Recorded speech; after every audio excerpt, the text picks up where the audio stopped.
Halo saudara, shalom. Gimana kabarnya setiap saudara di tempat Anda berada hari ini? Senang hari ini bisa kembali melayani saudara dalam YouTube channel Kerinduanku Church. Dan hari ini, sebelum kita mulai renungannya, saudara setiap kita boleh bersatu di dalam doa. Tuhan Yesus, kami berterima kasih untuk setiap kebaikan yang boleh kami rasakan dalam hidup kami Tuhan. Sebentar sebelum kami mulai aktivitas kami sepanjang hari, kami rindu untuk mendengarkan sedikit dari kebenaran firman-Mu. Berbicaralah atas setiap kami. Di dalam nama Tuhan Yesus, sama-sama kita katakan, amin. Haleluya, puji Tuhan. Hari ini saya tertarik membahas tentang menjadi sumber sukacita. Menjadi sumber sukacita. Kenapa? Karena semakin saya pelajari dalam hidup saya amati bahwa baik dari kita hanya pengen sukacita, hanya pengen diberkatin tanpa pernah ada kerinduan untuk mau jadi berkat dan sebuah sukacita bagi orang lain. Dan bahkan terkadang sukacita kita gantungkan kepada hal-hal yang sementara. Contohnya apa tuh? Uang. Contohnya apa tuh? Nama besar. Contohnya apa tuh? Pujian bagi orang lain.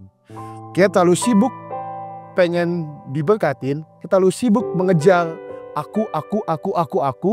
Tanpa sekalipun kita pernah berpikir bagaimana ya cara saya jadi berkat bagi orang lain. Tanpa pernah kita berpikir hidup kita bagaimana ya untuk menggenapi rencana Tuhan. Hidup tentang me, myself, and I. Semakin besar aku, semakin kaya aku, semakin diberkati aku. Aku semakin besar, tapi Tuhannya semakin kecil. Hari ini kita akan belajar dari sebuah tokoh dalam 2 Samuel 9 ayat yang ketiga sampai ayat yang ke-11. Saya bicarakan bagi setiap kita. Kemudian berkatalah raja, tidak adakah lagi orang yang tinggal dari keluarga Saul? Aku hendak menunjukkan kepadanya kasih yang dari Allah. Lalu berkatalah Ziba kepada raja, masih ada seorang anak laki-laki Yonatan yang cacat kakinya. Tanya raja kepadanya, di manakah ia? Jawab Ziba kepada raja, dia ada di rumah Makhir bin Amiel di Lodebar. Sudah itu aja Daud menyuruh mengambil dia dari rumah Makhir bin Amiel dari Lodebar. Ayat ke-6, dan Mephiboset bin Nathan bin Saul masuk menghadap Daud. Ia sujud dan menyembah. Kata Daud, Mephiboset. Jawabnya, inilah hamba tuanku. Kemudian berkatalah Daud kepadanya, janganlah takut, sebab aku pasti akan menunjukkan kasihku kepadamu oleh karena Yonatan ayahmu. Aku akan mengembalikan kepadamu segala ladang Saul nenekmu, dan engkau akan tetap makan sehidangan dengan aku. Lalu Mephiboset berkata, apakah hambamu ini sehingga engkau menghiraukan anjing mati seperti aku? Lalu raja manggil Ziba, hamba Saul itu, dan berkata padanya, segala sesuatu yang adalah milik Saul dan milik seluruh keluarganya, kuberikan kepada cucu tuanmu ini. Engkau harus mengerjakan tanah baginya, engkau, anak-anakmu, hamba-hambamu, dan harus masuk membawa tuayannya supaya cucu tuanmu itu adalah cucu ada makanannya. Mephiboset cucu tuanmu itu akan tetap masak sehidangan dengan aku. Ziba mempunyai 15 orang anak lelaki dan 20 orang hamba. Ayat 11.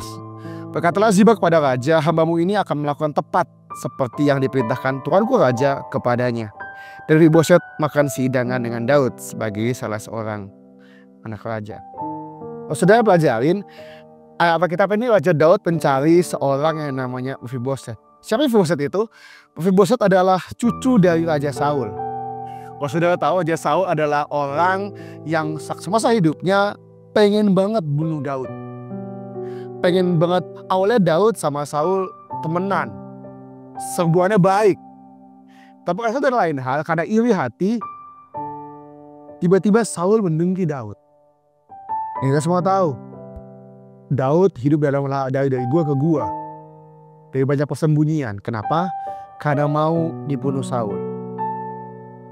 Tapi suka saat Raja Saul naik menjadi raja, kita semua tahu ya, ibaratnya gini, kalau sebuah negara ganti presiden, pasti menterinya kebanyakan ganti, yang dipakai adalah orang-orang kepercayaannya.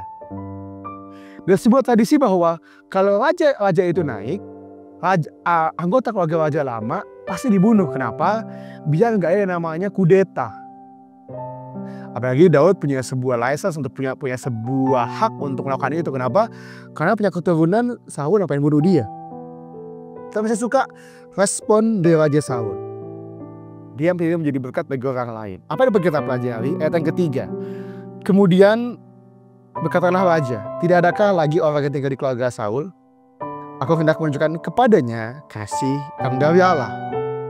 Untuk menjadi berkat bagi orang lain, yang pertama, murah hatilah dalam mengampuni. Terkadang sebagai manusia, kita suka banget mengampunin. Kita lebih mudah mengingat kesalahan orang lain dibanding kebaikan orang lain. Salahnya cuma 1, kebaikannya 10. Tapi sepanjang tahun, sepanjang hidupnya yang kamu ingat kesalahannya. Itu manusia. Cenderung ingat kekurangan dibanding kelebihan. Kalau kamu anak Tuhan dan kamu tahu ada orang yang berbuat salah kepadamu, pesan saya sebagai hamba Tuhan, ayo kita ampuni orang yang bersalah sama kamu. Yang pertama, agar kita menjadi sumber sukacita bagi orang lain adalah kita harus memberi pengampunan. Kamu mengampuni bukan karena kamu lemah, kamu mengampuni karena kamu gak berdaya, kamu mengampuni karena kamu tahu Yesus terlebih dahulu mengampuni kamu. Salahmu lebih banyak daripada orang itu. Kalau kamu cek hidupmu, introspeksi dirimu, coba cek deh, berapa kali kamu kecewain Tuhan? Berapa kali kamu menganggap sia-sia kemurahannya kalau kata Alkitab? Berapa kali kamu janji bertobat, besoknya kumat, balik ke kehidupan yang lama. Tapi sampai sekarang kamu masih hidup kan? Sampai sekarang Tuhan kasih kamu kesempatan kan? Dia masih sabar sama kamu kan? Kalau kamu tahu kamu telah terima banyak anugerah dari Tuhan, kenapa kamu salahkan sama orang lain? Pengampunan selalu untuk kamu, bukan untuk orang lain. Saat kamu mengampuni, sesungguhnya kamu yang diberkatin. Saat kamu mengampuni, sesungguhnya kamu membebaskan dari sebuah belenggu dan ikatan. Ibaratnya gini, saat kamu gak mengampuni orang lain, kamu peluk sampah. Kamu bawa sampah kemana-mana. Kamu taruh sampah di tas belakangmu, di bagasimu. Tiap kali kamu mau makan, sampahnya baunya kecium. Kamu gak mood makan. Kamu ingat salah orang itu, kamu gak pengen makan. Tiap kamu mau tidur, bau sampahnya kecium, kamu gak bisa tidur. Kamu salah dia, kamu gak bisa tidur. Sementara orang yang sakitin kamu, tidurnya ileran, ngorok lagi. Sementara orang yang alasan kamu orang yang bikin kamu susah makan, gak mood makan, makannya enak. Soalnya kalau kamu gak ngampunin, yang rugi itu kamu. Sesungguhnya pengampunan itu untuk kamu, bukan untuk orang itu. Agar kamu bisa sukacita, agar kamu bisa bebas. Ada sebuah kisah dari seorang Paulus yang kedua. Dalam sebuah arak-arakan dia ditembak mati oleh seorang ekstremis dan dia hampir mati. 1 tahun berselang setelah kejadian itu, Paulus itu kembali pulih. Dan dia ketemu sama orang yang tembak dia, yang mau bunuh dia. Dia tutup 4 mata. Dan setelah mereka ketemu 4 mata, mereka keluar bareng.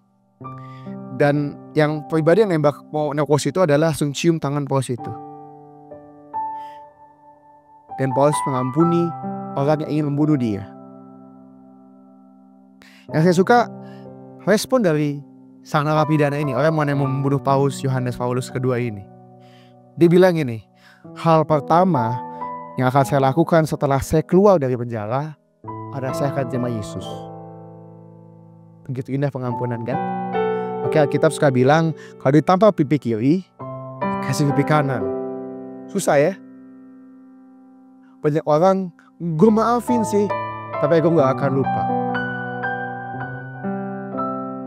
Apapun alasannya, apapun sakitnya, ayolah kita beri pengampunan bagi orang lain. Lagi-lagi untuk kamu. Yang kedua, bagaimana cara kita menjadi berkat bagi orang lain, ayat yang ke-9. Lalu raja memanggil Ziba, hamba Saul itu, dan berkata kepadanya, segala sesuatu yang adalah milik Saul adalah milik seluruh keluarganya. Kuberikan kepada cucu Tuhanmu itu. Yang kedua adalah memberilah, murah hatilah. Billy Graham pernah bilang begini, Allah memberi kita dua tangan, satu untuk menerima, satu untuk memberi.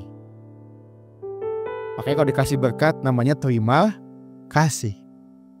Bukan terima-terima kan? Terima kasih ya. Makasih ya. Dan penghargaan sudah diberikan kepada orang yang memberi, kepada orang yang menerima. Memberikan pengorbanannya, memberikan actingnya, memberikan dedikasinya. Sadar untuk itu kan? Maka murah hati dan jadi orang lain. Jangan pelit. Jangan pelit. Tolong orang. Kalau kamu masa gak punya materi yang berlebih, minimal kamu kasih telingamu untuk mendengar cerita orang lain. Belajar pedulilah sama orang lain. Pakai Amsal 11:25 bilang begini, siapa banyak memberi berkat, diberi kelimpahan. Siapa memberi minum, ia sendiri akan diberi minum.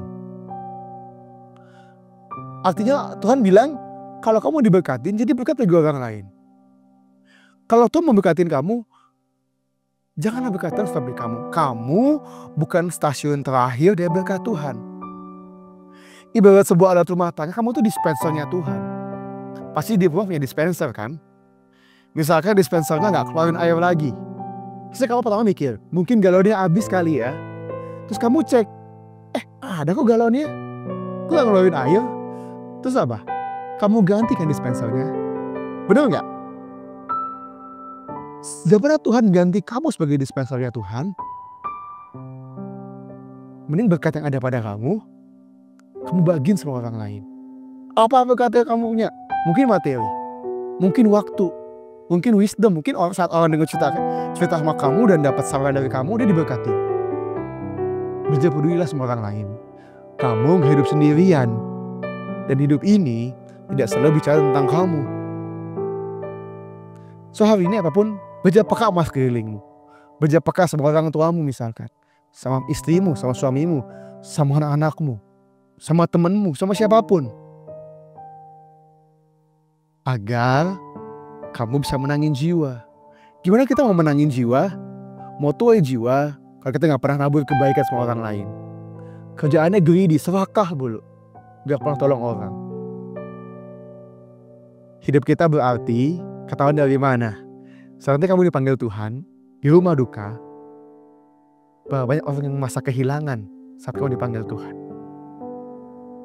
Saya bawa tuh perenungan hari ini dengan sebuah perenungan.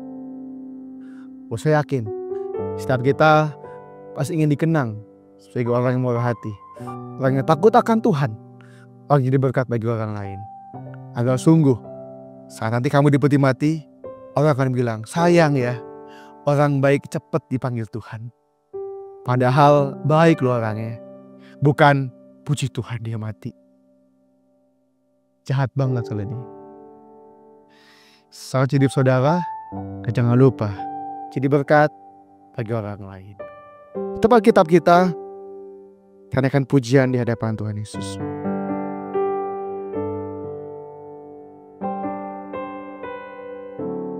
Menyenangkanmu, senangkanmu, hanya itu kerinduanku.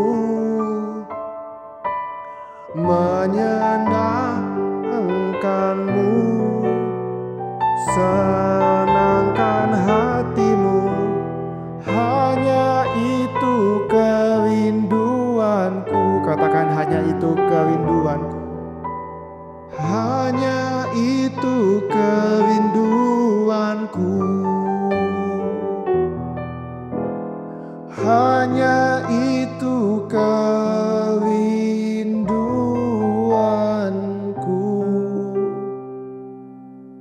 Tuhan Yesus, kami telah dengar firman-Mu pada hari ini. Kiranya Tuhan boleh memakai hidup kami jadi berkat bagi orang lain. Alkitab yang terbuka bagi sesama kami. Agar mungkin mereka gak buka Alkitab, tapi saat mereka lihat kehidupan kami, mereka boleh melihat dan merasakan, mengecap kasih daripada Tuhan. Sehingga banyak orang boleh dimenangkan, kerajaan diperbesar, nama Tuhan dipermuliakan. Kami serahkan hari dalam tangan-Mu. Di sepanjang hari berkat anugerah kebaikan memenuhi hidup kami. Di dalam nama Tuhan Yesus. Sama-sama kita katakan amin.